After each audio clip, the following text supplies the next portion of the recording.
Saya ingin tanyakan saudara terdakwa. Untuk sekarang saya Nggak ada juga tadi.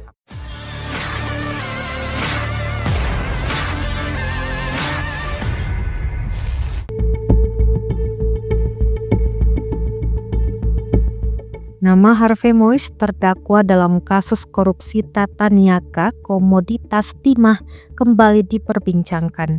Hal ini imbas hasil survei menunjukkan dukungan warga untuk kejaksaan demi banding vonis Harvey Moise. Hasil survei Lembaga Survei Indonesia atau LSI menunjukkan penilaian bahwa 58,7% masyarakat yang mengetahui hukuman Harvey dan hampir 90% masyarakat menilai vonis tersebut tidak setimpal. Publik melalui berbagai saluran media juga terus mengungkapkan ketidakpuasan terhadap hukuman 6,5 tahun penjara dan denda 1 miliar rupiah serta uang pengganti 210 miliar rupiah yang dijatuhkan kepada suami artis Sandra Dewi ini. Banyak yang menilai hukuman tersebut terlalu ringan mengingat perbuatan Harvey dan para terdakwa lainnya menyebabkan kerugian keuangan negara dan dampak lingkungan sebesar 300 triliun rupiah.